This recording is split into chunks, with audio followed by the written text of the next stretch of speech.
The career model that brings clarity to chaos. Hey, Rigo here. Welcome back to the second video in this 3-video series about how to have a rewarding career without having a steady paycheck.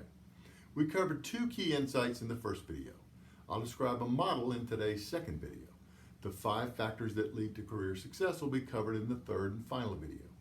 The 2 key insights we learned about in the first video were there are 2 financial metrics you should always keep top of mind: your burn rate and your go broke day. Quantifying your liquidity level forces you to focus. The second thing we learned is some of us are wired to add value by executing assignments for multiple clients, not by performing tasks defined by a single employer. Diversifying among different sources of income can be a way of creating a sense of security. These 2 insights need to be internalized, but don't work unless you also have a model. That's the topic for today's second video. Someone who attended my training seminar, one of my training seminars, said, Rigo, your gift is your ability to bring clarity to chaos. And today's video is a description of a model for doing just that. The basis for this model has been around for a very long time. It's a series of the 6 questions used by journalists and police investigators as a way to get to the bottom of things. But here we apply them not to get a story or solve a crime, but for your career development purposes. Here are the 6 key questions. Who? How? What? Why? When? And where? Pretty simple, right? Who? How? What? Why? When? And where? The first question, who should you call, is about targeting and focuses you on the benefits of specialization. Specialists almost always earn more. The thing in which you specialize is important, sure, but it's more important that you specialize. In the world of brokerage, if on a Monday you're looking for space in a strip center for a nail salon and on Wednesday you're trying to sell farmland, you're probably not going to get really good at anything in particular. You need for each assignment to build on the last assignment, both in terms of your competency and your reputation in the marketplace. The second question, how do you access them, is about getting through to the relevant individuals.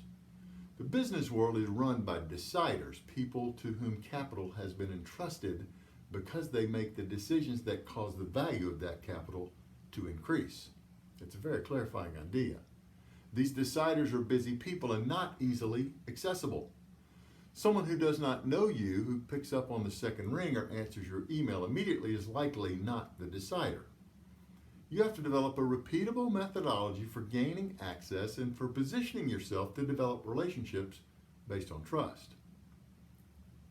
The third question, what do they need, is about qualifying. You getting the right information to answer this question relies on your own skill at asking questions. If you've gotten this far in the process with someone, you know you'll be in a conversation about, say, occupying office or industrial buildings and not investing in apartments or retail centers. That context will determine what questions you'll be asking.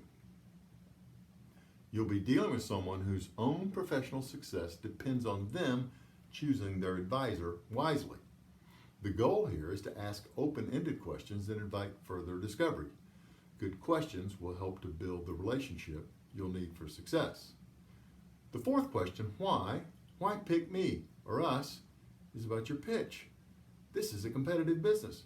Why should they pick you or your team and not one of the other people who do what you do? The ideal answer, of course, is to show them case studies that demonstrate you've solved problems just like theirs before for clients just like them. All the better if you or somebody on your team has a personal connection to the decision maker, or if he has testimonials from other clients. The fifth question, when will they hire or refer me again, is about getting the when. But it's intentional that the other rings are in color and this one's in gray. This is a pivot question that you ask of yourself and not the client. The when question reminds you to be a great advisor, not just a great salesperson, and to execute this assignment with an eye toward the next assignment.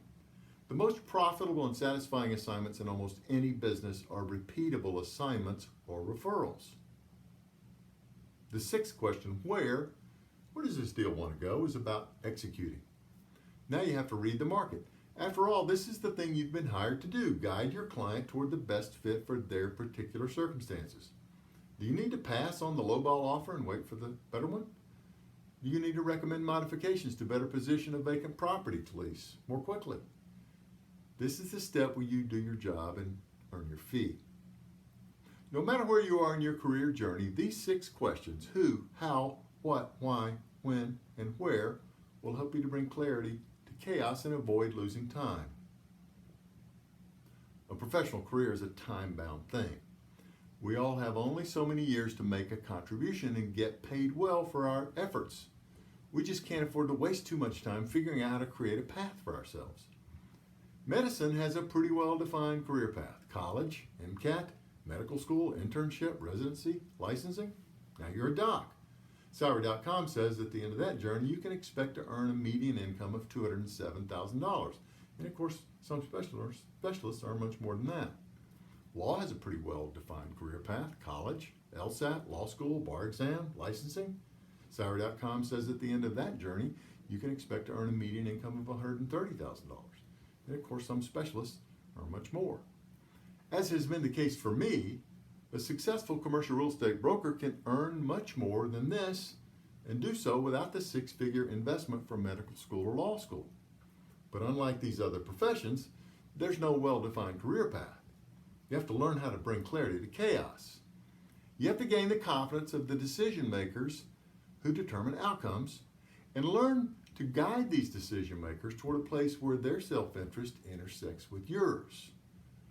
But the skill development required for this has to be preceded by rigorous self-assessment. And continuous self-assessment is required to avoid getting off track. There are 5 factors that impact career success. First, to be understood, and also to have help with navigation, structure, accountability, and access. We'll talk about these 5 factors in the 3rd and final video. You'll receive that Friday. We'll discuss how we can build on what we've learned together. I look forward to seeing you then.